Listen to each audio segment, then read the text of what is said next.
నమస్కారం. ఈరోజు సందర్భం ఏమంటే రాష్ట్రంలో గతంలో ఎప్పుడూ జరగనటువంటి రాజకీయ పరిణామాలు చోటు చేసుకుంటున్నాయి.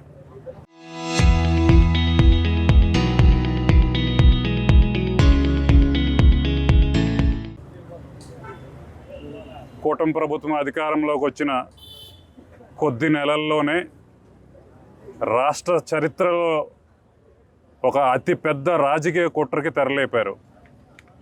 ఆధారాలు లేకుండా, ఎటువంటి ఎవిడెన్స్ లేకుండా ఆ దేవదేవుడు అయిన శ్రీ వెంకటేశ్వర స్వామి మహాప్రసాదం లడ్డు తయారు చేసే నెయ్యి కల్తీ జరిగిందని చెప్పేసి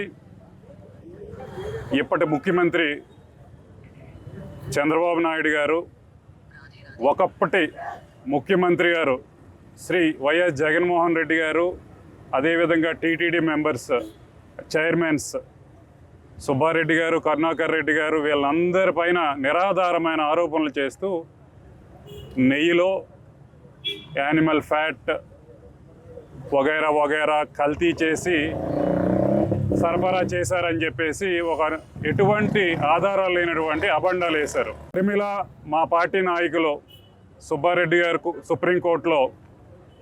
సుప్రీంకోర్టు వారిని కోరడం జరిగింది, ఈ అంశం పైన ఎంక్వైరీ చేయండి అని చెప్పేసి.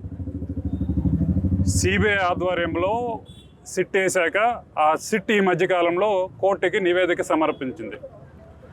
ఆ నివేదిక ఏం చెప్తుందంటే స్పష్టంగా ఎటువంటి కల్తీ జరగలేదు, యానిమల్ ఫ్యాట్ కానీ వాళ్ళు క్లెయిమ్ చేసిన ఎటువంటి కూడా నెయ్యి కల్తీ జరగలేదని చెప్పి చాలా క్లియర్గా ఆ నివేదిక తెలియజేస్తుంది. ఇప్పటికైనా కోర్టులో ఉన్న వ్యవహారం కదా, దాని గురించి మాట్లాడకూడదన్న ఇంగిత జ్ఞానం లేకుండా కూటమి నాయకులు ఇంకేదో కల్తీ జరిగిందని చెప్పేసి, ఇంకా మా పార్టీ నాయకులు ఇందులో ఇన్వాల్వ్ అయినారని చెప్పేసి రాష్ట్ర వ్యాప్తంగా ఎవరు వేశారో ఊరు పేరు లేకుండా ఫ్లెక్సీల్లో మా పార్టీ నాయకుల్ని ఆ ఫోటోల్ని వేస్తూ ఫ్లెక్సీలు వేయడమే కాకుండా ఇటువంటి పరిస్థితుల్ని ఖండిస్తున్న మా పార్టీ తరఫున వాయిస్ వినిపిస్తున్న మా పార్టీ నాయకులు ఇళ్లపై దాడి చేయడం రాష్ట్ర వ్యాప్తంగా ఒక అరాచకమైన విధానం కొనసాగుతుంది. వీటినన్నింటిని నిరసిస్తూ జరుగుతున్న పరిణామాలు ఈ రెడ్ బుక్ రాజ్యాంగం ఏదైతే ఉందో అంబేద్కర్ గారు ప్రసాదించిన రాజ్యాంగ స్ఫూర్తికి వ్యతిరేకంగా ఈ రాష్ట్రంలో పరిపాలన సాగుతుందని చెప్పేసి, అటువంటి చర్యలు చేస్తున్న ప్రతి ఒక్కరిపైన చట్టబద్ధంగా చర్యలు తీసుకోవాలని చెప్పేసి ఈరోజు పోలీసు వారిని కోరడం జరిగింది. ఇప్పటికైనా ఈ రాష్ట్ర ప్రజానీకం తరపున కూటమి నాయకులకి మేము తెలియజేస్తుంది ఏమనగా, ఇటువంటి తప్పుడు ప్రచారాలు ఇప్పటికైనా ఆపి చేసిన తప్పుని ఒప్పుకొని మీరిచ్చిన